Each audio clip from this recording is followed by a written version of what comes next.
ಎಲ್ರಿಗೂ ನಮಸ್ಕಾರ ಗೆಳೆಯರೆ. ನನ್ನ ಕಳೆದ ಸಿ ಪ್ರೋಗ್ರಾಮ್ ವಿಡಿಯೋಗಳನ್ನ ನೋಡಿದೀರಾ ಅಂತ ಅನ್ಕೊಂಡಿದ್ದೀನಿ. ಬಹುಶಃ ನಿಮ್ಗೆಲ್ರಿಗೂ ಪ್ರೋಗ್ರಾಮಿಂಗ್ ಅರ್ಥ ಆಗ್ತಿದೆ ಅಥವಾ ಸಿ ಪ್ರೋಗ್ರಾಮಿಂಗ್ ಖುಷಿಯಿಂದ ಕಲ್ತ್ಕೋತಾ ಇದ್ದೀರಾ ಅಂತ ಭಾವಿಸಿದ್ದೀನಿ. ಇವತ್ತು ಸಹ ಅದನ್ನೇ ಮುಂದುವರಿಸ್ತಾ ಹೋಗೋಣ. ಇವತ್ತಿನ ಕ್ಲಾಸ್ ನಲ್ಲಿ ನಾವು ಆಪರೇಟರ್ಸ್ ಬಗ್ಗೆ ಒಂದಷ್ಟು ವಿಷಯಗಳು ತಿಳ್ಕೊತಾ ಹೋಗೋಣ. ಬನ್ನಿ ನೋಡೋಣ ಹಾಗಾದ್ರೆ ಏನೇನು ತಿಳ್ಕೊತೀವಿ ಅಂತ ಅಂದ್ಬಿಟ್ಟು. ಮೊದಲನೇದಾಗಿ ಆಪರೇಟರ್ಸ್ ಅಂದ್ರೆ ಏನು, ಅದನ್ನ ಹೇಗೆ ಕ್ಲಾಸಿಫೈ ಮಾಡ್ತೀವಿ, ಮತ್ತೆ ಅದರ ಒಂದು ಕ್ಲಾಸಿಫಿಕೇಶನ್ ಅರ್ಥಮೆಟಿಕ್ ಆಪರೇಟರ್ಸ್ ಬಗ್ಗೆ ಮಾತ್ರ ಅರ್ಥ ಮಾಡ್ಕೊಳ್ಳೋಣ.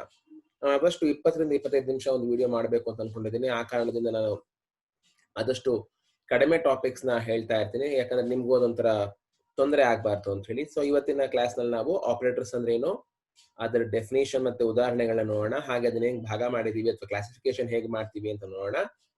ಜೊತೆಗೆ ಅರ್ಥಮೆಟಿಕ್ ಆಪರೇಟರ್ಸ್ ಅಂದ್ರೆ ಏನು ಅಂತ ನೋಡೋಣ, ಆಗ್ಲೇ ಹೇಳಿದ್ದೀನಿ. ಬನ್ನಿ ಹಾಗಿದ್ರೆ ಆಪರೇಟರ್ಸ್ ಅಂದ್ರೆ ಏನು ನೋಡೋಣ. ಆಪರೇಟರ್ಸ್ ಮತ್ತೆ ಆಪರಾಂಡ್ಸ್ ಮತ್ತು ಎಕ್ಸ್ಪ್ರೆಷನ್, ಇದು ಮೂರು ಒಟ್ಟಿಗೆ ಬರುವಂತ ಪದಗಳು. ಆಪರೇಟರ್ ಅಂದ್ರೆ ಏನು ಮಾಡ್ತೀವಿ ಅನ್ನೋದು ಹೇಳುವಂತ ಕೆಲಸ ಹೇಳೋದು. ಆಪರೇಟರ್ ಅನ್ನೋದು ಒಂದು ಸಿಂಬಲ್ ಅಷ್ಟೇ, ಮತ್ತೇನಿಲ್ಲ. ಅಲ್ಲೇ ಹೇಳಿದೆ ನೋಡಿ, an operator is a symbol that specifies the operation to be perform on various types of data.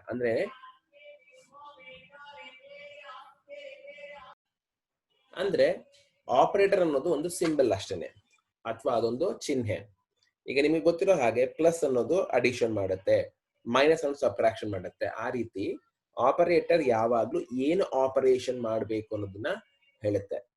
ಅದನ್ನ ಕೊಟ್ಟಿರೋದು. ಪ್ಲಸ್ ಅಂದ್ರೆ ಅಡಿಷನ್ ಆಗ್ಬೋದು, ಮೈನಸ್ ಸಬ್ಟ್ರಾಕ್ಷನ್ ಆಗ್ಬೋದು, ಸ್ಟಾರ್ ಮಲ್ಟಿಪ್ಲಿಕೇಶನ್ ಆಗ್ಬೋದು. ಆದ್ರೆ ನಾವು ಯಾವ್ದ್ರ ಮೇಲೆ ಆಪರೇಷನ್ ಪರ್ಫಾರ್ಮ್ ಮಾಡಬೇಕು ಅಥವಾ ಯಾವ್ದ್ರ ಮೇಲೆ ಆಪರೇಷನ್ ಮಾಡಬೇಕು ಅನ್ನೋದನ್ನ ಆಪರಾಂಡ್ ಹೇಳುತ್ತೆ. ಅಂದ್ರೆ ಆಪರಾಂಡ್ ಅನ್ನೋದು ವ್ಯಾಲ್ಯೂಸ್ ಇರ್ಬೋದು. ನೀವಾಗ ಎ ಪ್ಲಸ್ ಬಿ ಅಂತ ಬರೆದಾಗ ಪ್ಲಸ್ ಅನ್ನೋದು ಆಪರೇಟರ್ ಆಗುತ್ತೆ, ಎ ಮತ್ತು ಬಿ ಆಪರಾಂಡ್ ಆಗುತ್ತೆ. ಸೊ ಆಪರಾಂಡ್ ಅನ್ನೋದು ಒಂದು ಕಾನ್ಸ್ಟೆಂಟ್ ಆಗಿರ್ಬೋದು, ಅಥವಾ ಒಂದು ವೇರಿಯಬಲ್ ಆಗಿರ್ಬೋದು, ಅಥವಾ ಫಂಕ್ಷನ್ ಆಗಿರ್ಬೋದು. ಹಾಗಾಗಿ ಆಪರಾಂಡ್ ಅನ್ನೋದು ನಾವು ಯಾವುದರ ಮೇಲೆ ಆಪರೇಷನ್ ಮಾಡ್ತೀವೋ ಅದು ಆಪರಾಂಡ್ ಆಗುತ್ತೆ, ಯಾವುದನ್ನು ಮಾಡ್ತೀವೋ ಅದು ಆಪರೇಟರ್ ಆಗುತ್ತೆ. ಕೆಲವೊಮ್ಮೆ ಒಂದೇ ಆಪರೇಟರ್ಗೆ ಒಂದಕ್ಕಿಂತ ಹೆಚ್ಚು ಆಪರಾಂಡ್ ಕೊಡ್ಬೋದು. ಒಂದಿರ್ಬೋದು, ಎರಡಿರ್ಬೋದು, ಅಥವಾ ಮೂರು, ಅದಕ್ಕಿಂತ ಹೆಚ್ಚು ಕೊಡ್ಲಿಕ್ಕೆ ಆಗಲ್ಲ. ಹಾಗಾಗಿ ನಾವು ಆಪರಾಂಡ್ ಕೊಡ್ಬೇಕಾದ್ರೂ ಸಹ ಗಮನಿಸ್ತೀವಿ. ಅದೇ ರೀತಿ ಯಾವಾಗ ಆಪರಾಂಡ್ ಮತ್ತೆ ಆಪರೇಟರ್ಸ್ ಜೊತೆಯಾಗುತ್ತೋ ಅದನ್ನು ಎಕ್ಸ್ಪ್ರೆಷನ್ ಅಂತ ಕರಿತೀವಿ. A sequence of operands and operators that reduces to single values in expression. So ಯಾವಾಗ ನಾವು ಅದನ್ನ ಕಂಬೈನ್ ಮಾಡ್ತೀವಿ, ಎರಡನ್ನು ಸೇರಿಸ್ತೀವಿ, ಅದನ್ನ ಅವಾಗ ಎಕ್ಸ್ಪ್ರೆಷನ್ ಅಂತ ಕರಿತೀವಿ. ಎ ಪ್ಲಸ್ ಬಿ ಅನ್ನೋದು ಎಕ್ಸ್ಪ್ರೆಷನ್ ಆಗುತ್ತೆ, ಎ ಮೈನಸ್ ಬಿ ಅನ್ನೋದು ಎಕ್ಸ್ಪ್ರೆಷನ್ ಆಗುತ್ತೆ. ಹೀಗೆ ಅರ್ಥ ಮಾಡ್ಕೊಂಡು ಹೋಗ್ತೀವಿ. ಹೀಗೆ ಮುಂದುವರಿತಾ ಈಗ ನಮ್ಗೆ ಅರ್ಥ ಆಗ್ಬೇಕಾಗಿರೋದು what is classification of operators. ನಾವ್ ಹೆಂಗ್ ಅದನ್ನ ವಿಭಾಗ ಮಾಡೋದು. ಯಾಕಂದ್ರೆ ಎಷ್ಟೊಂದು ಚಿಹ್ನೆಗಳಿದೆ ಸಿ ಪ್ರೋಗ್ರಾಮ್ ನಲ್ಲಿ. ನೀವು ಕಂಪ್ಯೂಟರ್ ಕೀಬೋರ್ಡ್ ನಲ್ಲಿ ಕಾಣುವಂತ ಎಲ್ಲಾ ಸ್ಪೆಷಲ್ ಸಿಂಬಲ್ಸ್ ಸಹ ನಾವು ಆಪರೇಟರ್ ಸಹ ಪರಿಗಣನೆ ಮಾಡ್ತೀವಿ. ಲೆಸ್ ದೆನ್, ಗ್ರೇಟರ್ ದೆನ್ ಇದೆ, ಬಿಟ್ ವೈಸ್ ಆಪರೇಟರ್ಸ್ ಇದೆ, ಅಥವಾ ನಾವು ಪರ್ಸೆಂಟೇಜ್ ಸಿಂಬಲ್ ಸಹ ಬಳಸ್ತೀವಿ. ಹಾಗಾಗಿ ಎಲ್ಲಾ ಆಪರೇಟರ್ನ ಹೆಂಗ್ ನಾವು ಗುಡ್ಡೆ ಹಾಕೊಳ್ಳೋದು, ಅದಕ್ಕೊಂದು ಸ್ಟ್ರಕ್ಚರ್ ಬೇಕಲ್ವಾ, ಅದಕ್ಕೊಂದು ರೀತಿ ರಿವಾಜ್ ಬೇಕಲ್ವಾ. ಹಾಗಾಗಿ ಹೇಗೆ ಕ್ಲಾಸಿಫೈ ಮಾಡ್ತೀವಿ ಅಂತ ನೋಡೋಣ. ಮೊದಲನೇದಾಗಿ ನಾವು ಸಿ ಪ್ರೋಗ್ರಾಮ್ ನಲ್ಲಿ ಆಪರೇಟರ್ನ ನಂಬರ್ ಆಫ್ ಆಪರಾಂಡ್ಸ್ ಮೇಲೆ ವಿಭಾಗ ಮಾಡ್ತೀವಿ. ಅಂದ್ರೆ ಯಾವುದೇ ಒಂದು ಆಪರೇಷನ್ ಆಗಬೇಕಾದ್ರೆ ಎಷ್ಟು ಆಪರಾಂಡ್ ಬೇಕೋ ಅದರ ಮೇಲೆ ಆಪರೇಟರ್ನ ಡಿವೈಡ್ ಮಾಡ್ತಾರೆ. ಇನ್ನೊಂದು the type of operation being performed, ಯಾವ ಆಪರೇಷನ್ ಮಾಡ್ತಿದೆ, ಯಾವ ಕೆಲಸ ಮಾಡ್ತಿದೆ, ಅದರ ಮೇಲೂ ಸಹ ನಾವು ಅದನ್ನ ವಿಭಾಗ ಮಾಡ್ತೀವಿ. ಮೊದಲನೇದಾಗಿ ನಾವು classification based on number of operands ಹೇಗಿದೆ ಅಂತ ನೋಡೋಣ. ಇದರಲ್ಲಿ ಏನ್ ಅರ್ಥ ಮಾಡ್ಕೋತೀವಿ ಅಂತಂದ್ರೆ, ನಾವು ಒಂದು ಆಪರೇಷನ್ ಪರ್ಫಾರ್ಮ್ ಮಾಡಬೇಕು ಅಂತಂದ್ರೆ, ಒಂದು ಕೆಲಸ ಮಾಡಬೇಕು ಅಂತಂದಾಗ ಎಷ್ಟು ಆಪರಾಂಡ್ ಬೇಕು. ಈಗ 2 ನಂಬರ್ನ ನಾವು ಕೂಡಬೇಕು ಅಂದ್ರೆ ನಿಮ್ಗೆ ಎಷ್ಟು ನಂಬರ್ಸ್ ಬೇಕು, 2 ನಾನು ಆಗ್ಲೇ ಹೇಳಿದ್ದೀನಿ. ಹಾಗೇನೆ ಕೂಡೋದಕ್ಕೆ ಎಷ್ಟು ನಂಬರ್ ಬೇಕು, ಕಳೆಯೋದಕ್ಕೆ ಎಷ್ಟು ನಂಬರ್ ಬೇಕು, ಅಥವಾ ಗುಣಿಸೋದಕ್ಕೆ ಎಷ್ಟು ಬೇಕು, ಎರಡನ್ನು ಕಂಪೇರ್ ಮಾಡೋದಕ್ಕೆ ಎಷ್ಟು ಬೇಕು, ಹೀಗೆ ಅದನ್ನೊಂದು ಫಿಕ್ಸ್ ಮಾಡ್ಕೊಂಡಿರ್ತೀವಿ. ಅದ್ರ ಮೇಲೆ ನಾವು ಆಪರೇಟರ್ಸ್ ನ ವಿಭಾಗ ಮಾಡ್ತೀವಿ. ಹಾಗಾಗಿ ಇದರಲ್ಲಿ ನಾನು 4 ಕ್ಯಾಟಗರಿ ಅಂತ ಹೇಳ್ತೀವಿ. ಮೊದಲನೇದು ಯುನರಿ ಆಪರೇಟರ್ಸ್, ಅಂದ್ರೆ ಯಾವ ಆಪರೇಟರ್ಗಳಿಗೆ ಒಂದೇ ಒಂದು ಆಪರೆಂಟ್ ಸಾಕೋ ಅದು ಯುನರಿ ಆಪರೇಟರ್ಸ್ ಆಗುತ್ತೆ. ಉದಾಹರಣೆಗೆ ಪ್ಲಸ್ ಪ್ಲಸ್ ಮತ್ತು ಮೈನಸ್ ಮೈನಸ್, ಇದೊಂದು ಸಣ್ಣ ಉದಾಹರಣೆ ಕೊಟ್ಟಿರೋದು. ಇನ್ಕ್ರಿಮೆಂಟ್ ಡಿಕ್ರಿಮೆಂಟ್ ಆಪರೇಟರ್ಸ್ ಮತ್ತೆ ಇದರ ಬಗ್ಗೆ ಚರ್ಚೆ ಮಾಡೋಣ ವಿವರವಾಗಿ. ಎರಡನೇ ಆಪರೇಟರ್ ಬೈನರಿ ಆಪರೇಟರ್ಸ್. ಬೈನರಿ ಅಂದ್ರೆ ಎರಡು. ಯಾವ ಆಪರೇಟರ್ಗಳಿಗೆ ಅಥವಾ ಯಾವ ಚಿಹ್ನೆಗಳಿಗೆ ಎರಡು ಆಪರಾಂಡ್ಗಳು ಬೇಕೋ ಅಂತಹ ಆಪರೇಟರ್ಗಳನ್ನ ನಾವು ಬೈನರಿ ಆಪರೇಟರ್ ಅಂತ ಕರಿತೀವಿ. ಹಾಗೇನೆ ಯಾವ ಆಪರೇಟರ್ಗೆ ಮೂರು ಬೇಕಾಗುತ್ತೆ ಅಂದ್ರೆ ಮೂರು ಆಪರಾಂಡ್ ಬೇಕೋ ಅದನ್ನ ನಾವು ಟರ್ನರಿ ಆಪರೇಟರ್ ಅಂತ ಕರಿತೀವಿ. ಕ್ವಶನ್ ಮಾರ್ಕ್ ಮತ್ತೆ ಕೋಲನ್ ಅದ್ರ ಬಗ್ಗೆ ಮತ್ತೆ ಕಂಡೀಷನಲ್ ಆಪರೇಟರ್ ಎಕ್ಸ್ಪ್ಲೇನ್ ಮಾಡ್ಬೇಕಾದ್ರೆ ನಾನು ಮುಂದಿನ ವಿಡಿಯೋದಲ್ಲಿ ಹೇಳ್ತೀನಿ. ಅದನ್ನ ಸದ್ಯಕ್ಕೆ ಅದ್ರ ಬಗ್ಗೆ ಗಮನ ಹರಿಸೋದು ಬೇಕಿಲ್ಲ. ಸದ್ಯಕ್ಕೆ ಇಷ್ಟು ಅರ್ಥ ಮಾಡ್ಕೊಳ್ಳಿ. ಯುನರಿ ಅಂದ್ರೆ ಒಂದು ಆಪರಾಂಡ್ ಇರಬೇಕು, ಬೈನರಿ ಅಂದ್ರೆ ಎರಡು ಆಪರಾಂಡ್ ಇರಬೇಕು, ಟರ್ನರಿ ಅಂದ್ರೆ ಮೂರು ಆಪರಾಂಡ್ ಇರಬೇಕು. ಅದು ಬಿಟ್ಟು ಒಂದಷ್ಟು ಸ್ಪೆಷಲ್ ಆಪರೇಟರ್ಸ್ ಇದೆ. ಕಾಮಾ ಇರ್ಬೋದು ಅಥವಾ ಸೈಜ್ ಆಫ್ ಇರ್ಬೋದು, ಬ್ರಾಕೆಟ್ಸ್ ಇರ್ಬೋದು. ಇವೆಲ್ಲವೂ ಇದು ಯಾವುದಕ್ಕೂ ಸೇರಲ್ಲ, ಈ ಮೂರಕ್ಕೂ ಸೇರಲ್ಲ. ಅದಂತರ ವಿಶೇಷವಾದ ಆಪರೇಟರ್ಗಳು. ಅದನ್ನು ಸಹ ನಾವು ಅರ್ಥ ಮಾಡ್ಕೋಬೇಕು. ಸಾಮಾನ್ಯವಾಗಿ ನಾವು ಇದನ್ನ ಈ ರೀತಿ ಅರ್ಥ ಮಾಡ್ಕೊಳ್ಳೋಕ್ಕಿಂತ ಹೆಚ್ಚಾಗಿ ನಾವು ಆಪರೇಷನ್ ಮೇಲೆ ಹೋಗ್ತೀವಿ. ಸದ್ಯಕ್ಕೆ ನಾವು ಒಂದು ಬಗ್ಗೆ ನೋಡ್ಕೊಂಡು ಹೋಗೋಣ. ಹಾಗಾದ್ರೆ ಯುನರಿ ಆಪರೇಟರ್ ಅಂದ್ರೆ ಏನು? ತುಂಬಾ ಸುಲಭ. ಯುನರಿ ಆಪರೇಟರ್ ಅಂದ್ರೆ ಯಾವುದಕ್ಕೆ ಒಂದೇ ಒಂದು ಆಪರೇಟರ್ ಇಟ್ಕೊಂಡಿರ್ತೀವೋ, ಯಾವುದು ಒಂದೇ ಒಂದು ಆಪರಾಂಡ್ ಮೇಲೆ ಕೆಲಸ ಮಾಡುತ್ತೋ ಅದನ್ನ ನಾವು ಯುನರಿ ಆಪರೇಟರ್ ಅಂತ ಕರಿತೀವಿ. ಓಕೆನಾ? ನೋಡಿ, ಈ ರೀತಿ ಇರಬಹುದು. -10 ಅಂತ ಬರೆದಿರ್ತೀವಿ, ಅಥವಾ ++AB ಅಂತನೋ ಅಥವಾ -A ಅಂತನೋ. ಇದು ನೀವು ತುಂಬಾ ಸಲ ಮ್ಯಾಕ್ಸ್ ಅಲ್ಲಿ ಮಾಡ್ಬೇಕಾದ್ರು ಇದನ್ನ ಮಾಡಿರ್ತೀರಾ. -A+B ಅಂತ ಬರೆದಿರ್ತೀವಿ ನಾವು. ಅವಾಗ ಏನ್ ಮಾಡ್ತೀವಿ ನಿಮ್ಗೆ ಗೊತ್ತಿದೆ. ಸೊ ಹಾಗಾಗಿ ಯಾವಾಗ ಒಂದೇ ಒಂದು ಆಪರಾಂಡ್ ಮೇಲೆ ನೀವು ಚಿಹ್ನೆಯನ್ನ ಬಳಸ್ತಿರೋ ಅದನ್ನ ಯುನರಿ ಆಪರೇಟರ್ ಅಂತ ಕರಿತೀವಿ. ಹಾಗಾದ್ರೆ ಬೈನರಿ ಅಂದ್ರೆ ಏನು? ಇಂಗ್ಲಿಷ್ ನಲ್ಲಿ ಬೈನರಿ ಅಂದ್ರೆ ಎರಡು. ಬೈ ಅಂದ್ರೆ ಎರಡು. ಯಾವಾಗಲೂ ಬೈ ಆನ್ಯುಯಲ್ ಈ ರೀತಿ ಬೈ ಅಂತ ಪದ ಉಪಯೋಗಿಸಿದಾಗೆಲ್ಲ ಎರಡು ಅಂತ ಅರ್ಥ ತಗೋಬೇಕು. ಇಲ್ಲಿ ಯಾವ ಚಿಹ್ನೆಗಳಿಗೆ ಎರಡು ಆಪರಾಂಡ್ಗಳು ಬೇಕೋ ಅವೆಲ್ಲವನ್ನು ನಾವು ಬೈನರಿ ಆಪರೇಟರ್ ಅಂತ ಕರಿತೀವಿ. ಉದಾಹರಣೆಗೆ A+B. ನೋಡಿ, ನಾವು ಅಡಿಷನ್ ಮಾಡಬೇಕು, ನಮ್ಗೆ ಎರಡು ಆಪರಾಂಡ್ ಬೇಕೇ ಬೇಕು. A*B. ಮಲ್ಟಿಪ್ಲಿಕೇಶನ್ ಮಾಡಬೇಕು, ನಮ್ಗೆ ಎರಡು ಆಪರಾಂಡ್ ಬೇಕೇ ಬೇಕು ಅಲ್ವಾ? ಇವೆಲ್ಲವೂ ಬೈನರಿ ಆಪರೇಟರ್ಗಳು. ಎನಿಹೌ, ಇನ್ಫಿಕ್ಸ್ ಎಕ್ಸ್ಪ್ರೆಷನ್ ಬಗ್ಗೆ ಸದ್ಯಕ್ಕೆ ಬೇಕಿಲ್ಲ, ಅದು ಮುಂದೆ ಗಮನಿಸ್ಕೊಳ್ಳೋಣ. ಅದು ಗೊತ್ತಿರ್ಲಿ ಅಂತ ಅಷ್ಟೇ ಹೇಳಿರೋದು. ಅದರಲ್ಲಿ ಟರ್ನರಿ ಆಪರೇಟರ್ ಅಂದ್ರೆ ಏನು? ಯಾವ ಆಪರೇಟರ್ಗೆ ಮೂರು ಆಪರಾಂಡ್ಗಳು ಬೇಕೋ ಅದನ್ನ ನಾನು ಟರ್ನರಿ ಆಪರೇಟರ್ ಅಂತ ಕರಿತೀವಿ. ಉದಾಹರಣೆಗೆ ಅದನ್ನ ನಾವು ಕಂಡೀಷನಲ್ ಆಪರೇಟರ್ ಅಂತ ಕರ್ಕೊತೀವಿ. ಕ್ವಶನ್ ಮಾರ್ಕ್ ಕೋಲನ್ ಅದನ್ನ ನಾನು ಮತ್ತೆ ಕಂಡೀಷನಲ್ ಬಂದಾಗ ಹೇಳ್ತೀನಿ. ಈ ಆಪರೇಟರ್ಗೆ ಮೂರು ಆಪರಾಂಡ್ ತಗೊಳುತ್ತೆ. ನಾವೆಲ್ಲ ಹಾಗೆ A+B ಅಂತ ಬರೋದು, ಅದೇ ರೀತಿ ಇಲ್ಲಿ ಕ್ವಶನ್ ಮಾರ್ಕ್ ಕೋಲನ್ ಮಧ್ಯದಲ್ಲಿ ಮೂರು ಆಪರಾಂಡ್ ಬರುತ್ತೆ. ಹೇಗೆ ಬರುತ್ತೆ ಅಂತ ಆಮೇಲೆ ತಲೆ ಕೆಡಿಸ್ಕೊಳ್ಳೋಣ. ಸದ್ಯಕ್ಕೆ ಇಷ್ಟ ನೆನ್ಪಿಟ್ಕೊಳ್ಳಿ. ಟರ್ನರಿ ಅಂದ್ರೆ ಮೂರು. ಈಗ ಮುಖ್ಯವಾಗಿ ನಾನು ತಲೆ ಕೆಡಿಸ್ಕೋಬೇಕಾಗಿರೋದು ಈ ಆಪರೇಟರ್ಗಳನ್ನ ನಾವು ಆಪರೇಷನ್ ಮೇಲೆ ಹೇಗೆ ವಿಭಾಗ ಮಾಡೋದು ಅಂತ. ಯಾಕಂದ್ರೆ ಅದೇ ಮುಖ್ಯ ಆಗತ್ತೆ ನಮಗೆ. ಇದ್ರ ಮೇಲೆ ನಾವೆಲ್ಲವನ್ನೂ ಅರ್ಥ ಮಾಡ್ಕೊಂಡು ಬರ್ತೀವಿ. ಯಾಕಂದ್ರೆ ಸಿ ಪ್ರೋಗ್ರಾಮ್ ಇರೋ ಎಲ್ಲಾ ಆಪರೇಟರ್ಸ್ ನಾವು ಈ ಮೂಲಕ ನಾವು ಅರ್ಥ ಮಾಡ್ಕೋತೀವಿ. ಇಷ್ಟಿದೆ. ಇವಾಗ ನೋಡೋಕೆ ತುಂಬಾ ದೊಡ್ಡದು ಅನ್ಸುತ್ತೆ, ಅದು ಏನಿಲ್ಲ. ಅದರಲ್ಲಿ ತುಂಬಾ ಸುಲಭವಾಗಿ ಅರ್ಥ ಮಾಡ್ಕೋಬಹುದು. ಮೊದಲನೇದು ಅರ್ಥಮೆಟಿಕ್ ಆಪರೇಟರ್ಸ್. ಅಲ್ಲಿ ಅಡಿಷನ್, ಸಬ್ಟ್ರಾಕ್ಷನ್, ಮಲ್ಟಿಪ್ಲಿಕೇಶನ್, ಡಿವಿಷನ್ ಅಥವಾ ಮಾಡ್ಯುಲಸ್ ಆಪರೇಷನ್ ಮಾಡ್ತೀವಿ. ನೆಕ್ಸ್ಟ್ ಇರೋದು ಅಸೈನ್ಮೆಂಟ್ ಆಪರೇಟರ್ಸ್. ಅದರಲ್ಲಿ ಒಂದಕ್ಕೊಂದು ಸೇರಿಸೋದು ಹೇಗೆ ಅಂತ ನೋಡ್ತೀವಿ. ಮೂರನೇದು ಇನ್ಕ್ರಿಮೆಂಟ್, ಡಿಕ್ರಿಮೆಂಟ್ ಆಪರೇಟರ್ಸ್. ಅದರಲ್ಲಿ ಒಂದಕ್ಕೊಂದು ಸೇರಿಸೋದು ಹೇಗೆ ಅಂತ ಹೇಳ್ತೀವಿ. +1+1 ಆಡ್ ಮಾಡೋದು ಹೇಗೆ ಅಂತ ಅರ್ಥ ಮಾಡ್ಕೋತೀವಿ. ನಾಲ್ಕನೇದು ರಿಲೇಷನಲ್ ಆಪರೇಟರ್ಸ್. ಎರಡು ವ್ಯಾಲ್ಯೂನ ಕಂಪೇರ್ ಮಾಡೋದು ಹೇಗೆ ಅಂತ ನೋಡ್ತೀವಿ. ಯಾವಾಗ ಒಂದಕ್ಕಿಂತ ಹೆಚ್ಚು ರಿಲೇಷನ್ಸ್ ಇರೋದು ಅದನ್ನು ಲಾಜಿಕಲ್ ಆಪರೇಟರ್ ಉಪಯೋಗಿಸ್ಕೊಂಡು ಅವೆರಡನ್ನು ಸೇರಿಸ್ತಾ ಹೋಗ್ತೀವಿ. ಹಾಗೆ ಕಂಡೀಷನಲ್ ಆಪರೇಟರ್, ಈಗ ಹೇಳಿದ್ನಲ್ಲ ಟರ್ನರಿ ಆಪರೇಟರ್ ಬಗ್ಗೆ, ಅಲ್ಲಿ ಅದ್ರ ಬಗ್ಗೆ ಚರ್ಚೆ ಮಾಡ್ತೀವಿ.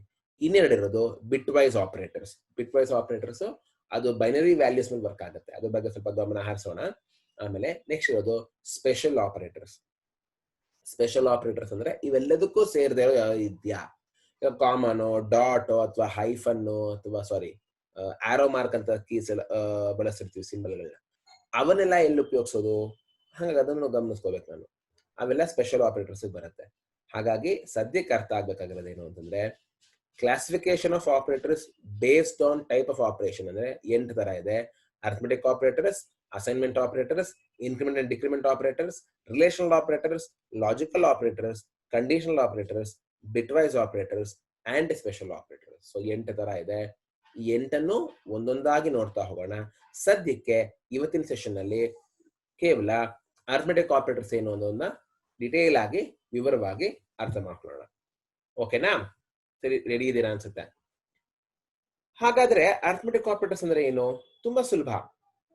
ಯಾವ ಚಿಹ್ನೆಗಳನ್ನ ಬಳಸಿ ನಾವು ಅರ್ಥಮೆಟಿಕ್ ಆಪರೇಷನ್ ಮಾಡ್ತೀವೋ, ಈಗ ಅಂದ್ರೆ ಏನು, ಯಾವ ಚಿಹ್ನೆಗಳನ್ನ ಬಳಸಿ ನಾವು ಅಂಕಗಣಿತದ ಆಪರೇಷನ್ಗಳು ಅಂದ್ರೆ ಅಡಿಷನ್ ಆಗ್ಬೋದು, ಕೂಡೋದು, ಕಳೆಯೋದು, ಗುಣಿಸೋದು, ಬಾಗಿಸೋದು ಮತ್ತೆ ರಿಮೈಂಡರ್ ಕಂಡುಹಿಡಿಯೋದು ಭಾಗಿಸಿದಾಗ, ಈ 5 ಆಪರೇಷನ್ಗಳನ್ನ ನಾವು ಮುಖ್ಯವಾಗಿ ತಗೊಂಡಿರ್ತೀವಿ.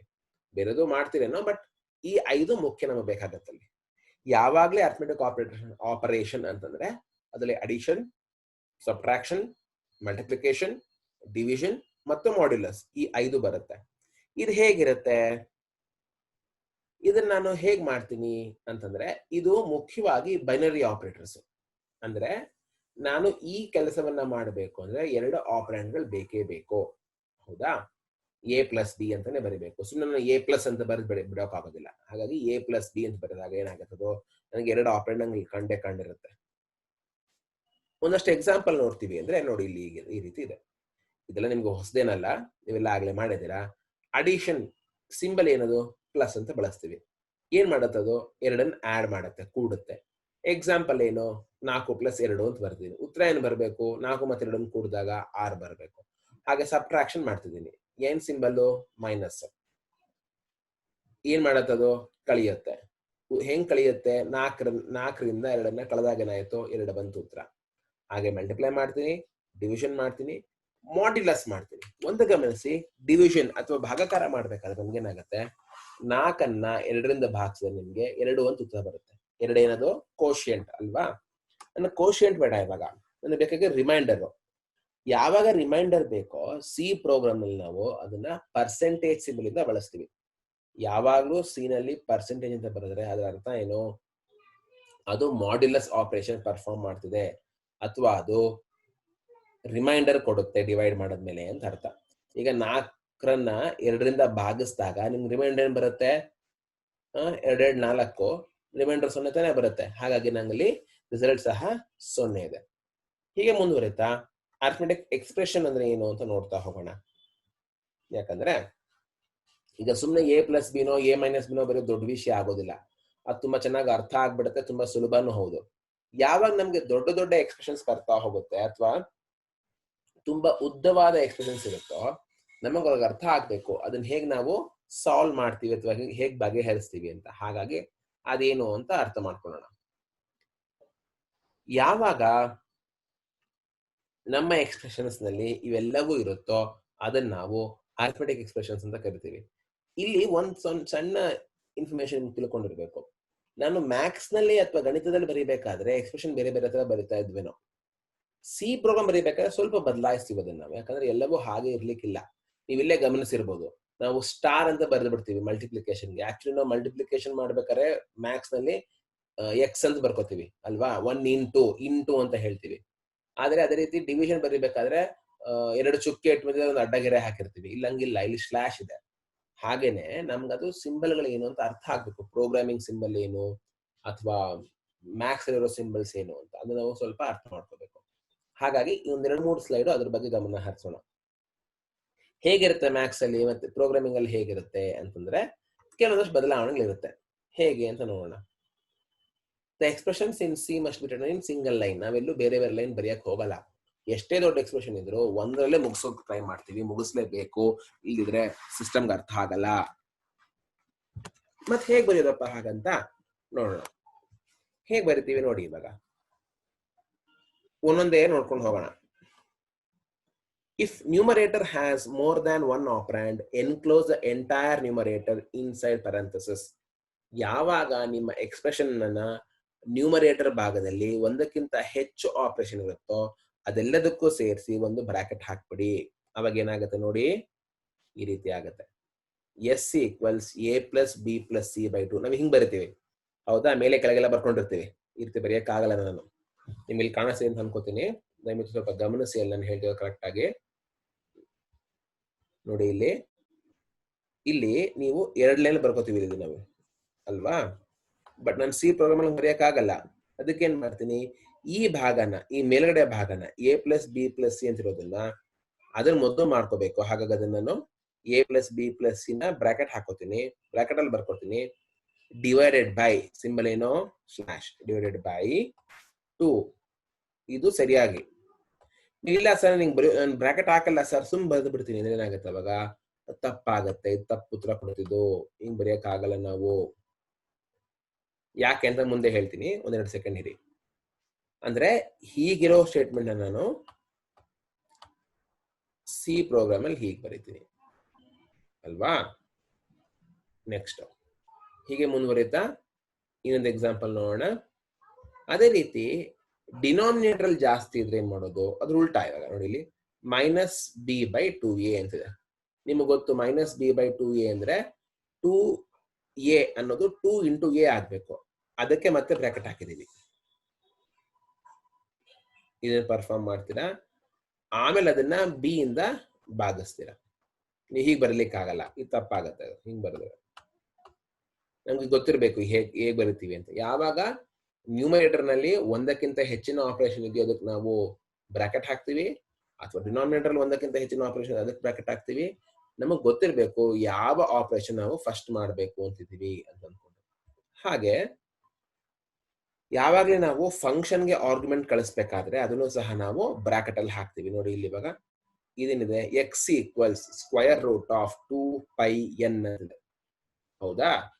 ಇಲ್ಲಿ ನಿಮ್ ಪ್ರಕಾರ ಅಥವಾ ಮ್ಯಾಕ್ಸ್ ಅಲ್ಲಿ ನಮ್ಗೆ ಗೊತ್ತಿದ್ದು 2 ಇಂಟು ಪೈ ಇಂಟು ಎನ್ ಅಂತ. ಕಂಪ್ಯೂಟರ್ಗೆ ಅರ್ಥ ಮಾಡಿಸೋದು ಹೆಂಗೆ, ಅದಕ್ಕೇನ್ ಮಾಡ್ತೀವಿ, ಇಷ್ಟನ್ನು ಬಿಡಿಸ್ಕೊತೀವಿ ನಾವಿಲ್ಲಿ. ನೋಡಿ ಇಲ್ಲಿ 2 ಇಂಟು 3.1459 ಇಂಟು ಎನ್ ಮಲ್ಟಿಪ್ಲೈ ಮಾಡಿದ್ವಾ. ಮಲ್ಟಿಪ್ಲೈ ಮಾಡಿದ್ಮೇಲೆ ಏನ್ ಮಾಡ್ತಿದೀವಿ ನಾವು ಅದನ್ನ ಅದಕ್ಕೆ ಬ್ರಾಕೆಟ್ ಹಾಕ್ತಿದೀವಿ. ಯಾಕಂದ್ರೆ ನಮ್ಮ ಹತ್ರ ಸ್ಕ್ವಯರ್ ರೂಟ್ ಸಿಂಬಲ್ ಇಲ್ಲ.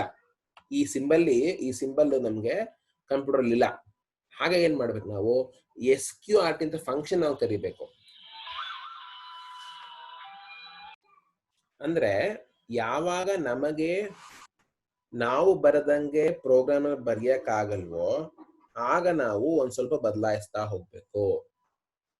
ಅದನ್ನ ಹೇಗೆ ಅನ್ನೋದನ್ನ ಮಾತ್ರ ಇಲ್ಲಿ ಹೇಳಿದೀವಿ, ಮತ್ತೇನಿಲ್ಲ ಇಲ್ಲಿ.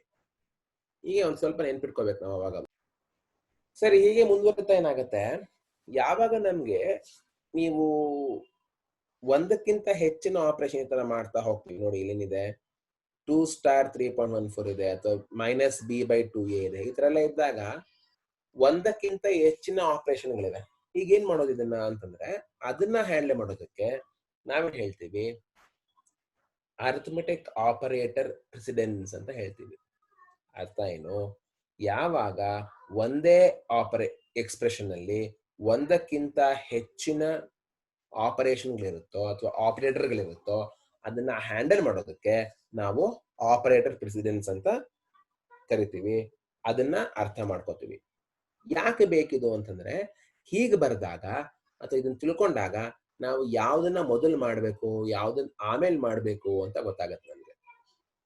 ಅಂದ್ರೆ ಇದು ಒಂದ್ ರೀತಿ ರ್ಯಾಂಕ್ ಕೊಡುತ್ತೆ. ಇವಾಗ ಕೂಡೋದು ಮತ್ತೆ ಬಾಗ್ಸೋದಿದ್ರೆ ಯಾವ್ದು ಮೊದಲು ಮಾಡ್ಬೇಕು, ಮೊದಲು ಭಾಗಿಸ್ಬೇಕಾ ಅಥವಾ ಗುಣಿಸ್ಬೇಕಾ, ಅಥವಾ ಮೊದಲು ಗುಣಿಸ್ಬೇಕಾ ಅಥವಾ ಕಳಿಬೇಕಾ ಅನ್ನೋದನ್ನ ಅರ್ಥ ಮಾಡ್ಕೋಬೇಕು. ಹಾಗಾಗಿ ಸಾಮಾನ್ಯವಾಗಿ ಮಲ್ಟಿಪ್ಲಿಕೇಶನ್, ಡಿವಿಷನ್, ಮಾಡ್ಯುಲಸ್ ಇದು ಮೂರಕ್ಕೂ ಒಂದೇ ಪ್ರಿಫರೆನ್ಸ್ ಇರುತ್ತೆ ಅಥವಾ ಒಂದೇ ಪ್ರಿಯಾರಿಟಿ ಇರುತ್ತೆ. ಮತ್ತು ಅಡಿಷನ್ ಮತ್ತೆ ಸಬ್ಟ್ರಾಕ್ಷನ್ ಒಂದು ಪ್ರಿಯಾರಿಟಿ ಇರುತ್ತೆ. ಅಂದ್ರೆ ಮಲ್ಟಿಪ್ಲಿಕೇಶನ್, ಡಿವಿಷನ್ ಮತ್ತೆ ಮಾಡ್ಯುಲಸ್ಗೆ ಮೊದಲನೇ ಪ್ರಾಮುಖ್ಯತೆ ಕೊಟ್ಟಿರ್ತೀವಿ, ಅಡಿಷನ್ ಮತ್ತೆ ಸಬ್ಟ್ರಾಕ್ಷನ್ಗೆ ಎರಡನೇ ಪ್ರಾಮುಖ್ಯತೆ ಕೊಟ್ಟಿರ್ತೀವಿ. ಹಾಗಾಗಿ ಯಾವುದೇ ಎಕ್ಸ್ಪ್ರೆಷನ್ ನಲ್ಲಿ ಇದು ಒಟ್ಟಿಗೆ ಬಂದಾಗ ಮೊದಲು ಈ ಮೂರನ್ನು ಮಾಡ್ತೀವಿ. ಯಾವುದು ಮಲ್ಟಿಪ್ಲಿಕೇಶನ್, ಡಿವಿಷನ್ ಮತ್ತು ಮಾಡ್ಯುಲಸ್ ಮಾಡ್ತೀವಿ. ಅವಿಲ್ಲ ಅಂತಂದ್ರೆ ಅಡಿಷನ್ ಅಥವಾ ಸಬ್ಟ್ರಾಕ್ಷನ್ ಮಾಡ್ತೀವಿ. ಮತ್ತೆ ಡೌಟ್ ಬರುತ್ತೆ ನಮ್ಗೆ, ಈಗ ಮಲ್ಟಿಪ್ಲಿಕೇಶನ್, ಡಿವಿಷನ್ ಎರಡೂ ಇದ್ದಾಗ ಯಾವ್ದು ಮಾಡ್ಬೇಕು ಅಂತಂದ್ರೆ ಅದಕ್ಕೆ ಅಸೋಸಿಯೇಟಿವಿಟಿ ಅಂತ ಕರಿತೀವಿ. ಯಾವಾಗ ಒಂದೇ ರ್ಯಾಂಕಿನ ಅಥವಾ ಒಂದೇ ಪ್ರಾಮುಖ್ಯದ ಎರಡು ಆಪರೇಟರ್ಗಳು ಒಟ್ಟಿಗೆ ಇರ್ತಾವೋ ಆಗ ನಾವು ಅಸೋಸಿಯೇಟಿವಿಟಿ ಬಗ್ಗೆ ಗಮನ ಹರಿಸ್ತೀವಿ. ಅಂದ್ರೆ ಏನಿಲ್ಲ, ಅದು ನೀವು ಎಡಗಡೆಯಿಂದ ಬಲಗಡೆ ಹೋಗ್ಬೇಕಾದ್ರೆ ಎಕ್ಸ್ಪ್ರೆಷನ್ ನಲ್ಲಿ ಯಾವ್ದು ಮೊದಲು ಕಾಣುತ್ತೋ ಅದನ್ನ ಮಾಡೋದನ್ನ ಲೆಫ್ಟ್ ಟು ರೈಟ್ ಅಸೋಸಿಯೇಟಿವಿಟಿ ಅಂತ ಕರಿತೀವಿ. ಅಥವಾ ಉಲ್ಟಾ ಇರ್ಬೋದು, ಕೆಲವೊಂದು ಆಪರೇಟರ್ಸ್ ಉಲ್ಟಾ ಆಗತ್ತೆ, ರೈಟ್ ಟು ಲೆಫ್ಟ್ ಆಗತ್ತೆ, ಅದು ಬಂದಾಗ ಹೇಳ್ತೀನಿ. ಸದ್ಯಕ್ಕೆ ಅರ್ಥಮೆಟಿಕ್ ಆಪರೇಟರ್ಸ್ ಪ್ರಕಾರ ನೀವು ಅಸೋಸಿಯೇಟಿವಿಟಿ ಎಲ್ಲಾನು ಲೆಫ್ಟ್ ಟು ರೈಟ್ ಇದೆ. ಎಡದಿಂದ ಬಲಕ್ಕೆ. ಆಯ್ತಾ? ಒಂದು ಎಕ್ಸಾಂಪಲ್ ನೋಡೋಣ. ಇಲ್ಲಿ ನೋಡಿ 8 + 4 × 3 ಇದೆ. ಈ ಆಪರೇಟರ್ಸ್ ಪ್ರಕಾರ ಅಥವಾ ಈ ರ್ಯಾಂಕಿನ ಪ್ರಕಾರ ನಾವೇನ್ ಮಾಡ್ಬೇಕೀಗ, ಮೊದಲು ಮಾಡ್ಬೇಕಾಗಿರೋ ಕೆಲಸ ಯಾವುದು? ಮಲ್ಟಿಪ್ಲಿಕೇಶನ್. ಹೌದಾ? ನೋಡಿ ಇಲ್ಲಿ ಅಂಡರ್ಲೈನ್ ಮಾಡಿದ್ದೀನಿ. 4 ಮತ್ತು 3 ಗುಣಿಸ್ತೀರಾ, 12 ಬಂತು. 12ನ 8 ಜೊತೆಗೆ ಕೂಡಿದ್ರೆ 20 ಬಂತು. ನೀವು 8 + 4 ಮೊದಲು ಮಾಡೋ ಹಾಗೆ ಇಲ್ಲ, ಯಾಕಂದ್ರೆ ಮೊದಲು ಮಾಡ್ಬೇಕಾಗಿರೋದು ಮಲ್ಟಿಪ್ಲಿಕೇಶನ್, ಆಮೇಲೆ ಮಾಡ್ಬೇಕಾಗಿರೋದು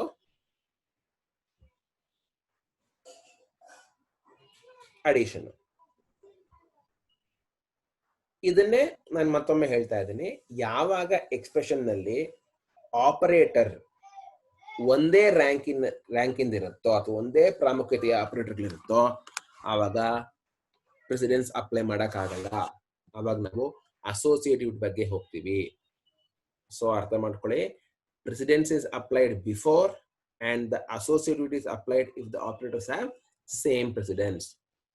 ಅಸೋಸಿಯೇಟಿವಿಟಿ ಯಾವ ತರ ಇರುತ್ತೆ ಅಂದ್ರೆ 2 ತರ ಇರುತ್ತೆ. ಒಂದು ಲೆಫ್ಟ್ ಅಸೋಸಿಯೇಟಿವಿಟಿ, ಒಂದು ರೈಟ್ ಅಸೋಸಿಯೇಟಿವಿಟಿ. ಒಂದು ಎಡದಿಂದ ಬಲಕ್ಕೆ, ಮತ್ತೊಂದು ಬಲದಿಂದ ಎಡಕ್ಕೆ. ಯಾವಾಗ ನಾವು ಒಂದಕ್ಕಿಂತ ಅಥವಾ ಎರಡಕ್ಕಿಂತ ಹೆಚ್ಚಿನ ಆಪರೇಟರ್ಗಳು ಒಂದೇ ಪ್ರಾಮುಖ್ಯತೆಯಲ್ಲಿ ಇರುತ್ತೋ ಅವಾಗ ನಾವು ಎಡದಿಂದ ಬಲಕ್ಕೆ ನೋಡ್ತಾ ಹೋಗ್ತೀವಿ. ಆಗ ನೋಡ್ತಾ ಹೋದಾಗ ನಮ್ಗದು ಯಾವುದು ಮೊದಲು ಕಾಣುತ್ತೋ ಅದನ್ನ ನಾವು ಎಕ್ಸಿಕ್ಯೂಟ್ ಮಾಡಿದ್ರೆ ಅಥವಾ ಅದನ್ನ ನಾವು ಕೆಲಸ ಮುಗಿಸಿದ್ರೆ ನಾವು ಅದನ್ನ ಲೆಫ್ಟ್ ಟು ರೈಟ್ ಅಸೋಸಿಯೇಟಿವಿಟಿ ಅಂತ ಕರಿತೀವಿ. ಎಡದಿಂದ ಬಲ ಅಸೋಸಿಯೇಟಿವಿಟಿ ಅಂತಾನು ಅರ್ಥ ಮಾಡ್ಕೋಬಹುದು. ಅದನ್ನ ಎಲ್ ಆರೋ ಮಾರ್ಕ್ ಆರ್ ಅಂತ ಬರ್ಕೋತೀವಿ. ನಮಗ್ ಬಿಟ್ಟಿದ್ದು ನಮ್ಮ ನೊಟೇಷನ್ಸ್ ನಾವು ಉಪಯೋಗಿಸಿದ್ರು ಆಗತ್ತದು. ಒಂದು ಎಕ್ಸಾಂಪಲ್ ನೋಡಿ ಇಲ್ಲಿ 8/4 × 16 ಅಂತಿದೆ. ನಮಗ್ ಗೊತ್ತಿರೋ ಹಾಗೇನಾಯ್ತು, ಇಲ್ಲಿ ನಿಮ್ಗೂ ಗೊತ್ತಾಗತ್ತೆ, ಗಮನಿಸಿ. ಅಲ್ಲಿ ಇರೋದು ಡಿವಿಷನ್ ಒಂದು, ಇನ್ನೊಂದು ಮಲ್ಟಿಪ್ಲಿಕೇಶನ್. ಎರಡಕ್ಕೂ ಒಂದೇ ರ್ಯಾಂಕಿಂಗ್ ಇದೆಯಾ? ಈಗ ಯಾವ್ದು ಮಾಡ್ಬೇಕು? 8/4 ಮಾಡ್ಬೇಕಾ, 4 × 16 ಮಾಡ್ಬೇಕಾ? ಅರ್ಥಮೆಟಿಕ್ ಆಪರೇಟರ್ಸ್ ಎಲ್ಲವೂ ಲೆಫ್ಟ್ ಟು ರೈಟ್ ಅಸೋಸಿಯೇಟಿವಿಟಿ ಆಗಿರೋದ್ರಿಂದ ಈ ಎಕ್ಸ್ಪ್ರೆಷನ್ಸ್ ನಲ್ಲಿ ಇದು ಒಂದು ಎಕ್ಸ್ಪ್ರೆಷನ್ ಅಲ್ವಾ? ಇದ್ರ ಮೊದಲು ಕಾಣೋ ಆಪರೇಷನ್ ಯಾವುದು? ಈ ಡಿವಿಷನ್. ಹಾಗಾಗಿ ಇದನ್ನ ಮೊದಲು ಮಾಡಿ. 8ನ 4ರಿಂದ ಭಾಗಿಸಿ, ಉತ್ತರ ಏನ್ ಬಂತು? 2. ಈ 2ನ್ನ 16ರಿಂದ ಗುಣಿಸಿದಾಗ ಏನ್ ಬಂತು?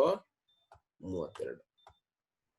ಅದೇ ಅಕಸ್ಮಾತ್ ಇಲ್ಲಿ ಸ್ಟಾರ್ ಇಲ್ಲಿದ್ದು ಸ್ಲಾಶ್ ಇಲ್ಲಿದ್ದಿದ್ರೆ 8 4ನ್ನ ಮಲ್ಟಿಪ್ಲೈ ಮಾಡ್ತಿದ್ರಿ, ಆಮೇಲೆ ಅದರಿಂದ 16ನ್ನ ಭಾಗಿಸ್ತಾ ಇದ್ರಿ. ಅರ್ಥ ಆಯ್ತು ಅಂತ ಅನ್ಕೋತೀನಿ. ಅಂದ್ರೆ ಒಂದೇ ರೀತಿಯ ಆಪರೇಟರ್ಗಳು ಹೆಚ್ಚು ಕಂಡಾಗ ಅಸೋಸಿಯೇಟಿವಿಟಿ ಮೂಲಕ ಅದನ್ನ ನಾವು ಸಾಲ್ವ್ ಮಾಡ್ತೀವಿ. ಒಂದು ಎಕ್ಸಾಂಪಲ್ ಇದೆ ನೋಡಿ ಇಲ್ಲಿ. ಇದು ತುಂಬಾ ದೊಡ್ಡ ಎಕ್ಸಾಂಪಲ್ ಅನ್ಸುತ್ತೆ, ಆದ್ರೆ ಈ ರೀತಿ ಎಕ್ಸಾಂಪಲ್ ಎಕ್ಸಾಮ್ ಅಲ್ಲೂ ಕೇಳ್ಬೋದು, ಇಂಟರ್ವ್ಯೂನಲ್ಲೂ ಕೇಳ್ಬೋದು, ಲ್ಯಾಬ್ ಎಕ್ಸಾಮ್ ವೈವಾದಲ್ಲೂ ಕೇಳ್ಬೋದು. ನೆನ್ಪಿಟ್ಕೊಂಡಿರಿ. ಇಲ್ಲಿದೆ ನೋಡಿ, ಇಲ್ಲಿ 2 × a mod 5 × 4 + b - 3 / c + 2 ಅಂತಿದೆ. ಅವನೇ ಕೊಟ್ಟಿದ್ದಾನೆ. ಎ ಅಂದ್ರೆ 8, ಬಿ ಅಂದ್ರೆ 15, ಸಿ ಅಂದ್ರೆ 14 ಅಂತ. ಇನ್ನು ಸಬ್ಸ್ಟಿಟ್ಯೂಟ್ ಮಾಡ್ಕೊಂಡು ಹೋಗೋಣ. ನೋಡಿ ಇಲ್ಲಿ 2 × 8 mod 5 × 4 + 15 - 3 / 4 + 2. ಇವಾಗ ನಿಮಗ್ ಗೊತ್ತು, ಬ್ರಾಕೆಟ್ಸ್ ಜಾಸ್ತಿ ಇದ್ದಾಗ ಇನ್ನರ್ ಮೋಸ್ಟ್ ಬ್ರಾಕೆಟ್ ಚೆಕ್ ಮಾಡ್ಕೋಬೇಕು ಅಂತ, ಹೌದಾ? ಈಗ ಬೇಕಾಗಿರೋದು ಮುಖ್ಯವಾಗಿ ಏನು? ಮೊದಲು ನಂಗೆ ಇದು ನೀವು ಹೇಳ್ಬೋದು, ಸರ್ ಯಾಕೆ ಸರ್ 4 + 2 ಮಾಡಲ್ಲ? ಯಾಕಂದ್ರೆ ನಮ್ಗೆ ಬೇಕಾಗಿರೋದು ಏನಲ್ಲ ಇವಾಗ, ಪ್ರಿಯಾರಿಟಿ ಫಸ್ಟ್. ಪ್ರಿಯಾರಿಟಿ ಅದಕ್ಕಿರೋದು 8 mod 5 ಎಷ್ಟು ಬರುತ್ತೆ? 8ನ್ನ 5ರಿಂದ ಭಾಗಿಸಿದ್ರೆ ನಮಗೆ ಬರೋದು ರಿಮೈಂಡರ್ 3, ಹೌದಾ? ನೋಡಿ 3 ಬಂತು. ಈಗ ನೋಡಿ ನೆಕ್ಸ್ಟ್ ಯಾವ್ದು ಬ್ರಾಕೆಟ್ ಇನ್ನರ್ ಮೋಸ್ಟ್ ಇದೆ? ಇನ್ನರ್ ಮೋಸ್ಟ್ ಬ್ರಾಕೆಟ್ ಇರೋದು ಇಲ್ಲಿ 15 - 3, ಸರಿನಾ? 15 - 3ನ್ನ ನೀವು 15ರಲ್ಲಿ 3ನ್ನ ಕಳೆದ್ರೆ ಎಷ್ಟು ಬರಬೇಕು? 12 ಬರಬೇಕು. ಬಂತಾ? ಈಗ ನೋಡಿ 4 + 2 ಮಾಡ್ತೀವಿ. ನೋಡಿ ಎಷ್ಟು ಚೆನ್ನಾಗಿದೆ ಆಪರೇಷನ್ ಮಾಡೋದು. ನಾವು ತುಂಬಾ ಖುಷಿ ಆಗುತ್ತೆ ನೋಡ್ತೀವಿ. ಹಾಗೆ 4 + 2 6 ಆಗುತ್ತೆ ಬಂತಲ್ಲಿ. ಈಗ ನೋಡಿ ಮತ್ತೆ ನಿಮ್ಮಲ್ಲಿ 2 × 3 × 4 + 12/6 ಇದೆ. ಇದರಲ್ಲಿ ಬ್ರಾಕೆಟ್ ಇರೋದು ಯಾವುದು? 4 + 12/6. ಅದರಲ್ಲಿ ಮತ್ತೆ ಪ್ರೆಸಿಡೆನ್ಸ್ ಅದಕ್ಕಿದೆ ಡಿವಿಷನ್ಗೆ. ಸೊ 12ನ್ನ 6ರಿಂದ ಭಾಗಿಸಿದ್ರೆ ಎಷ್ಟು ಬರುತ್ತೆ? ಉತ್ತರ 2 ಬರುತ್ತೆ, ಹೌದಾ?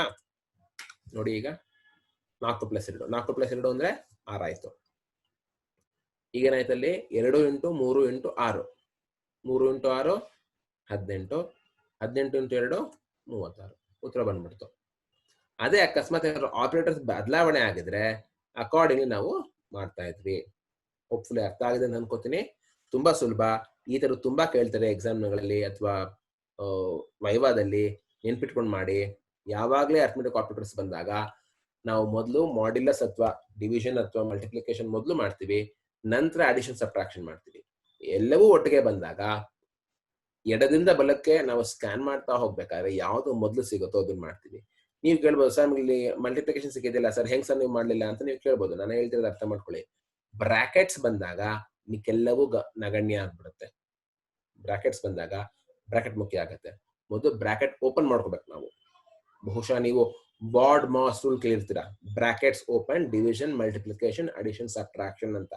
ಅದೇ ರೀತಿ ಇಲ್ಲೂ ಆದ್ರೆ ಡಿವಿಷನ್ ಮಲ್ಟಿಪ್ಲಿಕೇಶನ್ಗೆ ಒಂದೇ ವ್ಯಾಲ್ಯೂ ಕೊಟ್ಟಿರ್ತೀವಿ, ಅಡಿಷನ್ ಸಬ್ಟ್ರಾಕ್ಷನ್ಗೆ ಒಂದೇ ವ್ಯಾಲ್ಯೂ ಕೊಟ್ಟಿದ್ದೀವಿ. ಓಕೆನಾ?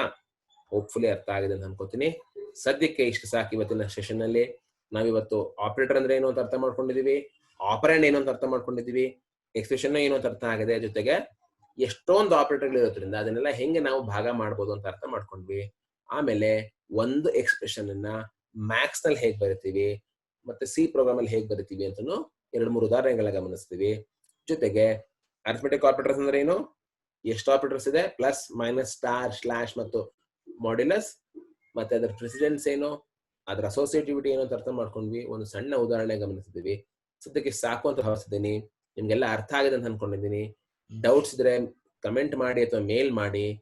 ಚಾನಲ್ ಸಬ್ಸ್ಕ್ರೈಬ್ ಮಾಡಿ, ನಿಮ್ಮ ಫ್ರೆಂಡ್ಸ್ಗೆಲ್ಲ ಹೇಳಿ, ಹೆಚ್ಚೆಚ್ಚು ತಿಳ್ಕೊಳ್ಳಿ, ಪ್ರೋಗ್ರಾಮಿಂಗ್ ಕಲಿತ್ಕೊಳ್ಳಿ. ಎಲ್ರಿಗೂ ಧನ್ಯವಾದಗಳು. Thank you.